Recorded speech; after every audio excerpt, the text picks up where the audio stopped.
you walk me through your touchdown catch and just what happened on that play on Saturday? You know, we got the signal that it was a fade route. Me and Stetson have been putting a lot of work on those balls, like over the off season and during fall camp and stuff. So it was just a play that we practiced multiple times. I'm sure you're used to seeing those kind of performances from Stetson at this point, but how impressed were you with what he was able to do against Oregon? I kind of expected it. Like, you know, I mean, we going into, this is his third year with Coach Monkey. Yeah, so he looked extremely comfortable. He looked like he was in full control, and it felt like he was. So, you know, it was something.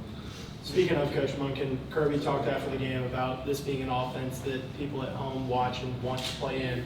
As somebody that's out there, what is it that's so attractive about this offense? Just the way we do things.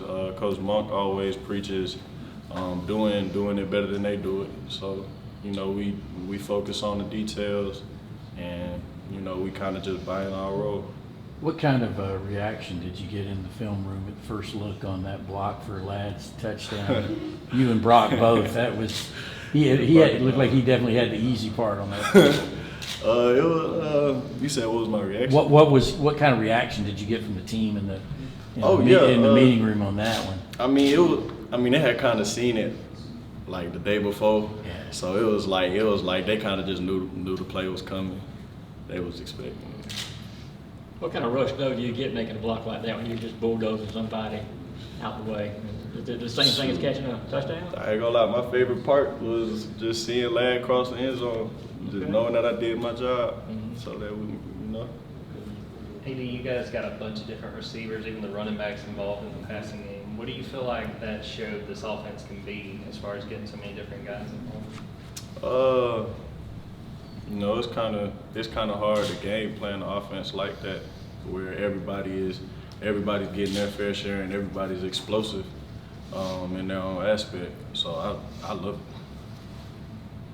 What makes Ladd so difficult to cover from your perspective? Shoot, just the work that he put in.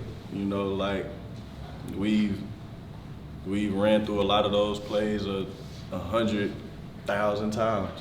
So it's like, you know, when the game came, we were just comfortable running those routes and doing our assignment. Do you think opposing defenses underestimate him because his name's Ladd McConkey, not necessarily the biggest guy in the world? If they underestimate him, that's what we like. What do you anticipate? This is a different sort of game than Oregon. There's such build up for that game, but it is a home opener. You guys playing Sanford for the first time as national champions. What's the thought play back at home? You know, Coach Kirby been preaching. Coach Kirby been preaching. Hey, hold on, let me get it. The standard doesn't need motivation. So, you know, we kind of just been embracing that, saying, you know, he says it. He done said it every team meeting this week. So, you know, we just all buying in, and it's all about preparation at the end of the day. We just preparing how we would the national championship game. Andy, what did you see from Dylan in his first college game? I had a couple talks with the guys, you know what I'm saying, getting them ready, because, you know, that's a big moment, you know, the first college game. I could tell he was a little nervous, but he went out there and handled his business. And, you know, it was reps that he's been getting, so, you know, it was nothing new to him. I'm excited for him. What kind of advice did you get? You know, just believe in your preparation. You know, like, the coaches wouldn't put you on the field if you weren't able to do it. So just keep doing what you're doing. What did you think about Darnell's hurdle in that game? That's a big dude. I was fired up. I was fired up. I was fired. Have you seen that in practice that it demonstrated? No, that was. I don't think I've seen that one in practice yet. Yeah. I remember seeing it in Kentucky last year. I remember that. Have you hurdled anybody yet? No, sir. No, sir. You just talked about everybody having a role, but you guys almost play a positionless offense. Everybody's able to block for each other on the outside. A lot of people are able to take those end arounds or screens. How much do you guys pride yourselves in being able to line up everywhere and do things? How much do you guys pride yourselves in just being, like lining up anywhere and just being able to do? multiple We things on the field? just buying in our role. You know, we look at the signal, we get the signal, and we like, yeah, it's go time. Like we know what to do. We're all in a position because the coaches put us there. So it all come down to execution. There's been some talk about the team shifting away from a run-first attack and going to a pass-heavy offense. What do you think the team's offensive identity is going to be this year?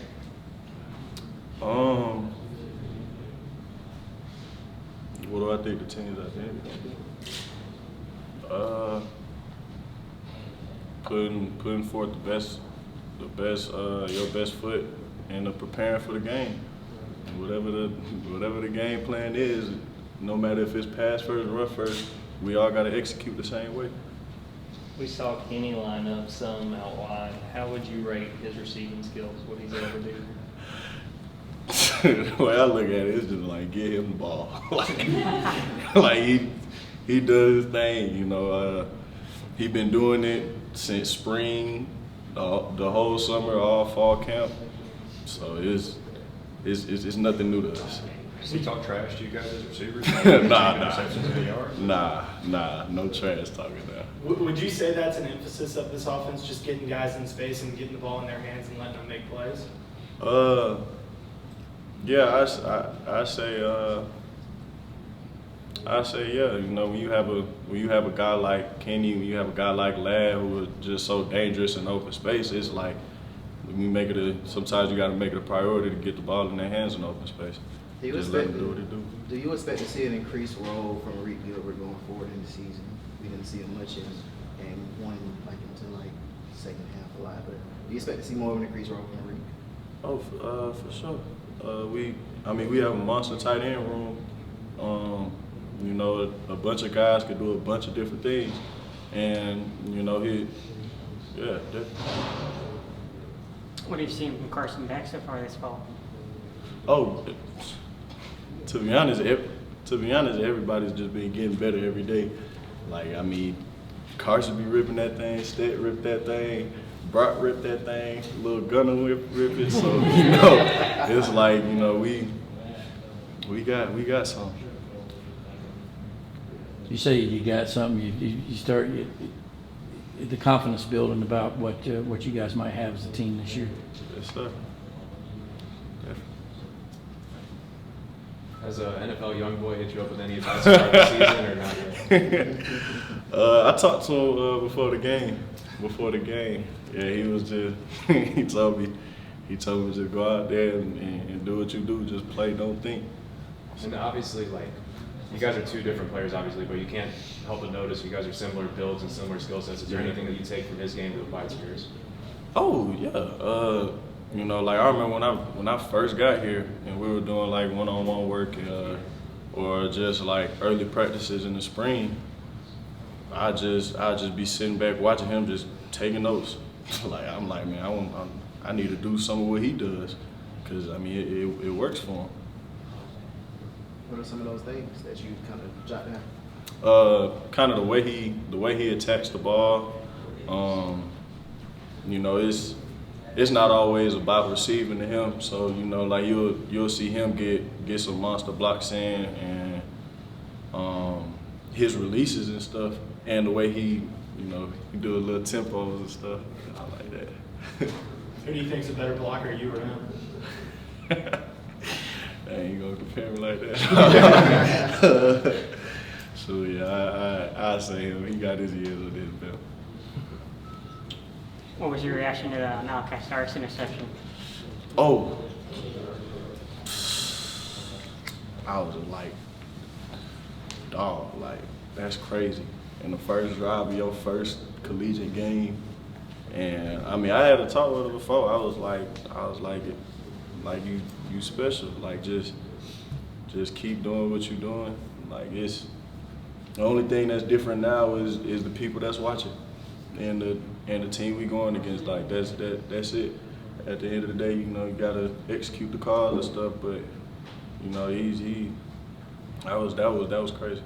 Was there a moment in practice where you saw Malachi, whether the spring or this fall or whatever, and you're like, well, like you said, this is special. Yeah. What were some of those moments? I'm not gonna lie, I just saw I saw in the film room, it was one play I couldn't really remember. I think somebody had a corner route, and I just saw like the way he reacted to it, and he just got going like that. I was like, whoa, like I ain't seen that from a lot of freshmen. Like, you know what I'm saying? We have time for 2 more questions. Going back to Stetson Bennett, when you guys get in the huddle, you see just the difference from last year to this year with that leadership. Talk about that a little bit. Just seeing the difference in his confidence, his level of playing and leadership. I mean, like I said, like he just looks, sounds, and acts more comfortable now. You know, he's just in control, and you know, in the huddle when he talking, everybody else stops and we listen to him, and you know, that's our leader. What's the ceiling for this offense going forward? It's up there. It's up there. All right, thank you, Eddie. Thanks.